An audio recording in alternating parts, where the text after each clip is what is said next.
So hi African Queen channel, hi Africa 55, and hi all India, and hi all Kenya and Africa. Thank you very much for your time. Thank you so much for joining us. I am here with experts on GMOs, the big elephant in the room that we've been trying to discuss. And for me, I'm not bringing my professional self here.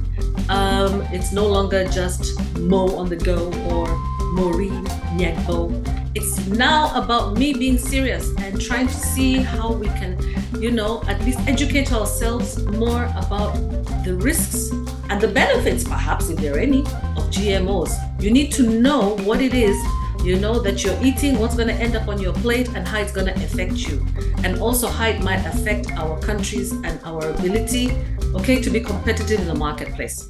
So without further ado, you already know who I am. I'm African Queen Mo, and actually by profession, I'm an evaluator. So allow me to introduce my wonderful colleagues, Mr. Davinder Sharma and also Mr. Rohit. They're both from India and my great friends. And it's time, guys, now that we do a global tour and a global collaboration on this movement of GMOs, because we are all impacted by this and we're all affected by this.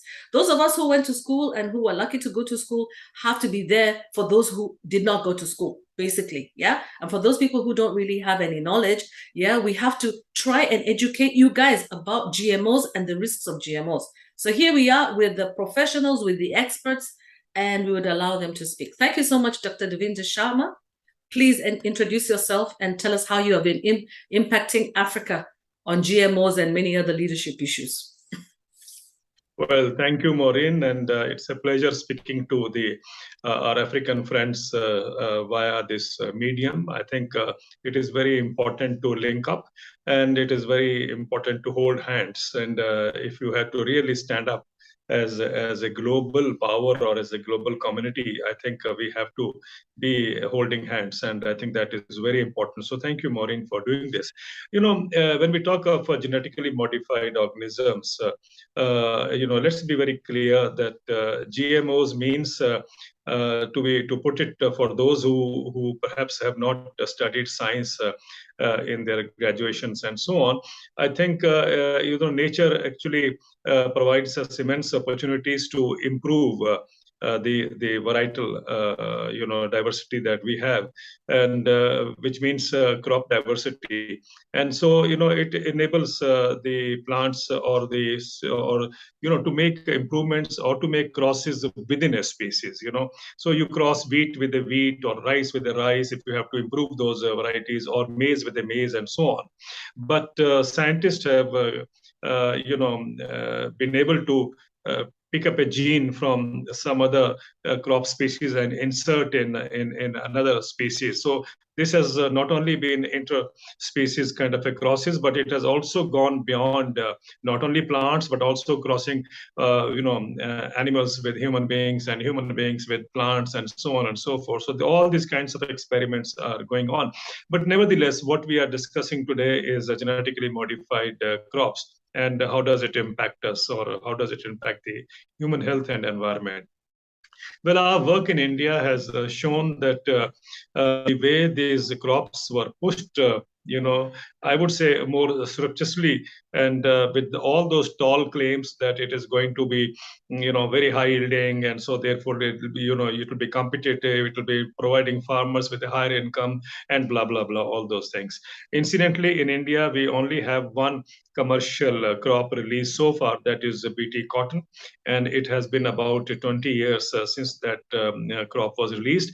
There were attempts to release GM maize and then BT brinjal and other crops, but I think the stiff opposition from the civil society acted as a kind of a setback for the industry.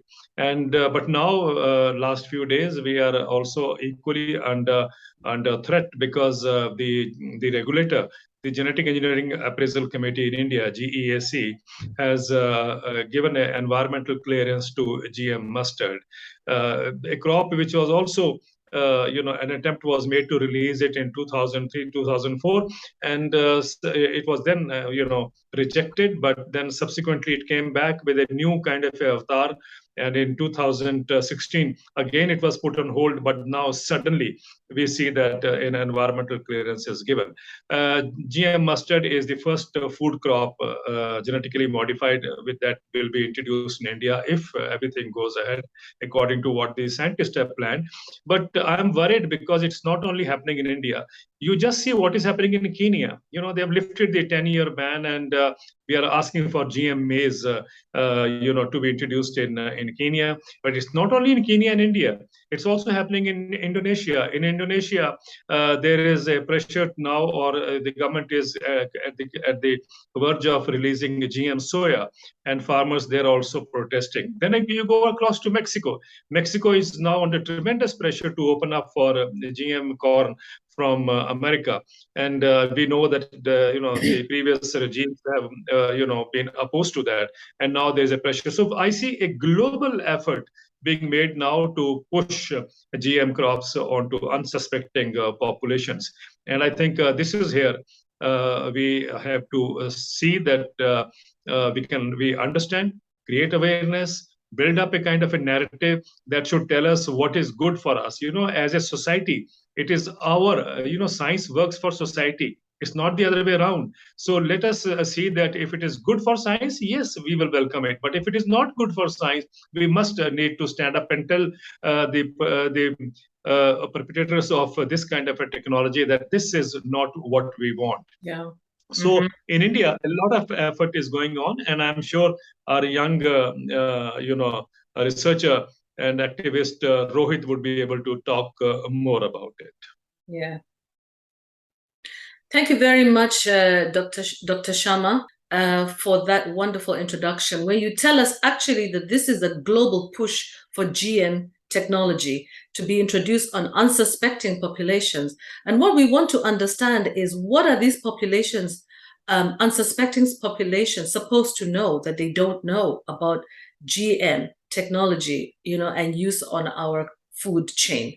So Rohit Parkash, welcome. Did I actually mispronounce your name? Parak. Yes, my surname, Parak. Parak. Yes. Okay. Rohit Parak is graciously agreed to be with us, and Davinder Sharma, who, by the way, I didn't tell you guys that I met him when I was in India. I think I maybe mentioned it.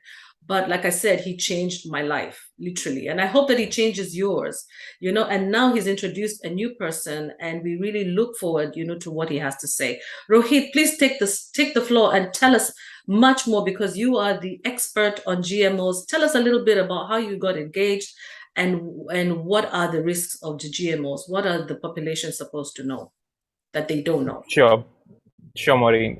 So yes, so my journey in learning more about GMO started a few years back when there was quite a polarized debate. What I could see from the outside, that on the one hand, there were a lot of concerns, questions on BT cotton, for instance, its failure. And on the other hand, it was actually mentioned as a big success by the the seed companies, by the wider industry in itself. And then I got myself questioning, how can one thing actually have two very different pictures and perspectives. Also of particular interest for Kenya on BT cotton and a whole lot of African countries has been that the portrayed success of BT cotton has been used to introduce BT cotton in quite a few countries in Africa, including in Kenya as well, where Mahiko has been distributing, free seeds of BT cotton. When I started investigating into the issue, I found that the supposed success of BT cotton was anything but truth. What had actually happened was that the yield increase in cotton was actually happening even before BT cotton had come into the mainstream. And that increase continued for the years when BT cotton was at a low percentage of cultivation. So in other words, the increase in cultivation was was a continued increase from before the time BT cotton came in India. And again, the corresponding increase in yield, if anything, was also where, because of increased use of fertilizers, irrigation was what led to the increase that came in. However, since the time BT cotton actually became mainstream, the yield had has stagnated and actually now even declined furthermore. At the same time, what has actually increased has been the usage of fertilizers for farmers, the utilization of pesticide for farmers, the cost of cultivation for farmers has. So though these are the three things that has actually increased, and farmers have actually been starting to make losses.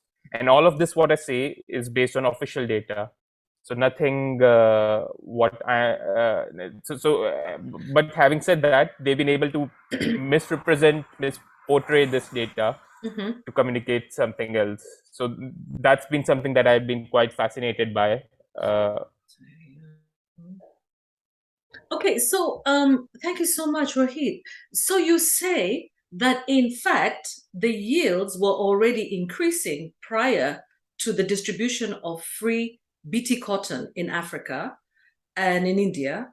And therefore, the introduction of BT cotton did not actually make any impact except a negative impact on farmer yields. And so you say that in fact the farmers had to increase the use of what? Pesticides.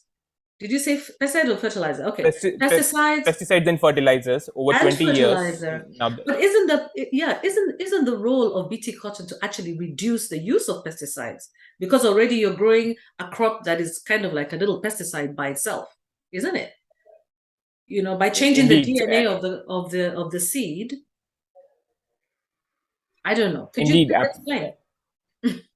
Indeed, absolutely, and that has certainly been the claim that BT cotton. So the claim from the industry has often been that BT cotton has been a success and that it has actually reduced insecticide usage. What we have seen over 20 years is that the secondary pests have actually become mainstream, and the corresponding insecticide increase in usage has come in from those. Yeah. So how does, for example, if one farmer decides to use BT cotton on their field, how does that affect the other farmer who's next door who is not using BT cotton or BT corn? So for example, I decide to adopt GMO technology in my farm and my neighbor does not. How does that affect their farm? Does that have any impact at all on the water, on the on the environment? Absolutely. So in a number of ways we've actually seen this play out in India.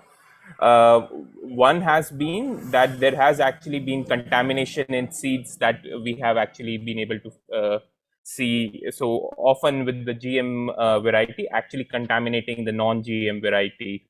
That has been one. Depending on, again, if one is actually looking at and correspondingly, I mean, if there has been contamination that has happened, then that would actually mean that if you're looking at saving seeds, saving non-hybrid seeds. So in India, what had happened was there were actually non-hybrid cotton seeds, and the BT cotton was actually on a hybrid seed. So that actually impacted the ability of the farmer to save the non-hybrid, non-GM cotton seeds as well, and also the pests that have actually generated on the GM variety, the GM crop.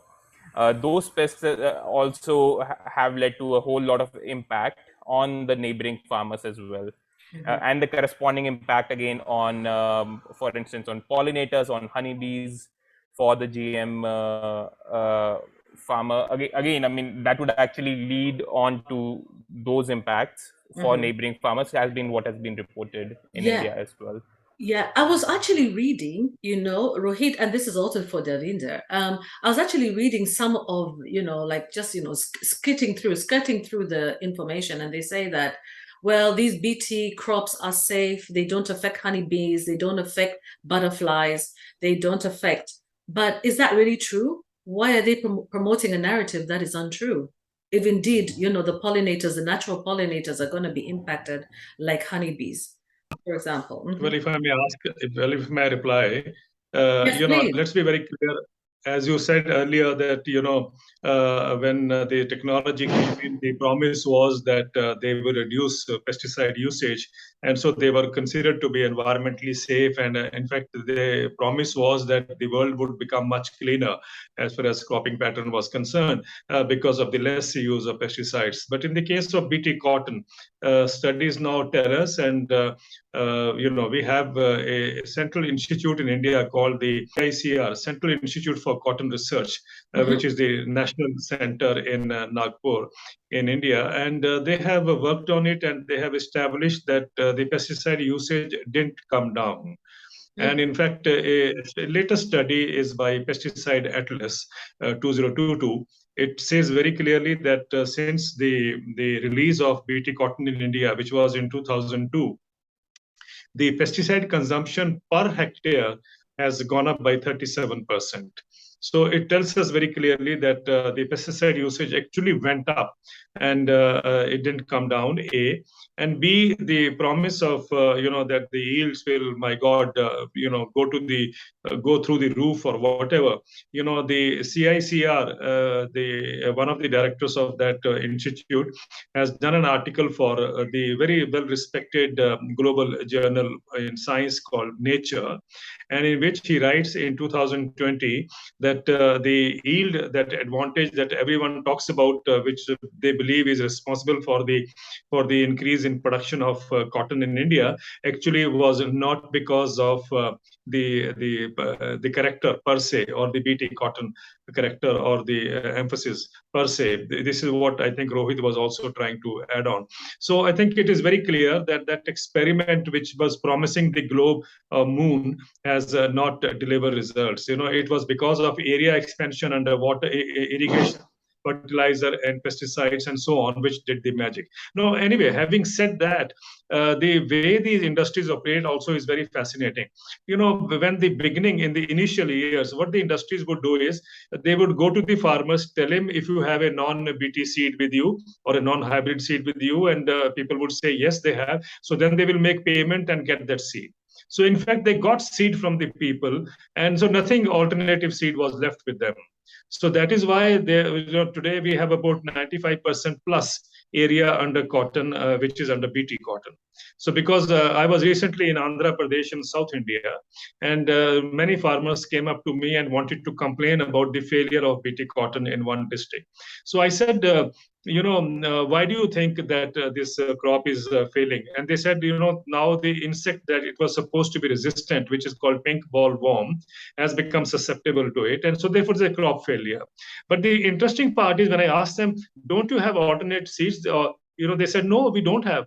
We are not. We only have BT cotton. If we go to the market, that's all that we can lay our hands upon. So the point I'm trying to make is that they ensured that the non-BT cotton seed disappears from the market. So this is we might say that we don't believe in the conspiracy term, but if you look at what is happening globally, I think that there is a bigger conspiracy happening, and that is impacting everywhere, because science today is not when the scientists tell us that we are talking about science-based decisions, in public policy.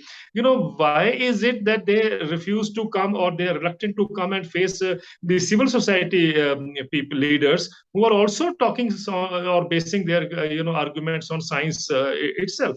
So they are afraid because they don't want to be seen as if they were the ones who are not talking about science, quote unquote, the way we have been told. Now, let me give you an example. When the BT cotton was to be introduced in India in 2001, I have written about this also. 2001, the regulator of India, the genetic engineering, at that time it was called Genetic Engineering Approval Committee, GEAC. They held a meeting in which four people from civil society were also invited. I was one of them. And on the other side were the members of the GEAC, members of 2 other committees that the government had formed to look into BT cotton, and also the people who promoted BT cotton, and so on. What actually interesting happened there was that MICO, and I think people in Kenya know what is MICO. MICO company, MICO Monsanto, which was bringing in or introducing GM cotton, they gave me a data which I thought was shocking. They said that we cultivated the crop 2 months late. Normally, cotton is a crop which lasts for 5 months. I said, how can it be that you sow a crop 2 months late and your productivity is still 50% higher? And then of course there was a debate on this, and I challenged them. I said, if this is what you have, to show us, then I think this is a message that should go across to the country's farmers, that in future don't sow crop in time, sow 2 months late, and you will still get a higher price. Then they said, no, we can't do that. I said, why can't you do that? You can't do that, but you make an exception for the companies. The point I'm trying to make is the science-based decision was going to be on a fraudulent kind of a research that has come out. When I challenged them, it was only after that the GEAC decided to give another year for trial for the seed makers, or seed providers. So which means I got it deferred, the approval by 1 year. And the next year, of course, they didn't invite me. But I think more public participation and transparency is what we require, to believe what we are being told is true. So I think we need, don't worry about what is called a science-based. I think even you and me are good enough to tell them that this is not science. And you are only protecting corporate interests. So I think it should be clear, whether we are in India, whether we are in Kenya, whether we are in South Africa, or wherever where there is a thrust for pushing GM crops, it is happening under a lot of, protected, or let's say, the data is covered. It is not being released for all of us to see, and so on. Why is it happening? Obviously, because you have something to hide. Yes. Okay. On that note, we actually have like about 5 minutes to wind up this particular section. And I think maybe we can just, finalize by saying 1 or 2 words. And my words would be that be careful about the research, what they call conspiracy and what is not conspiracy. Because they want to kind of like eliminate those people who are not formally maybe qualified in this area. But on the other hand, farmers are the best people who can tell us whether or not, a product is working for them or not, or whether it is a health risk for us or not, because they're the first people who are exposed to it, isn't it? I want us to conclude right now, but then we will continue this discussion, and then it will be posted in bits, on our channel, because, enough in bite-sized chunks for people to be able to, assimilate. We will simplify it and make it as, digestible as possible for everybody. Yeah, and I hope that we will probably in future even have additional people on board. Okay, so Devinder and Rohit, thank you so much for your time for now. Let's wind up for now, and let's have a discussion continuing on in the future. Actually, maybe every week we should have a discussion, right? Yeah. Okay, thanks. 1 minute. Thank you very much. Yeah, thank you very much too. Thank you. Yeah, thank you.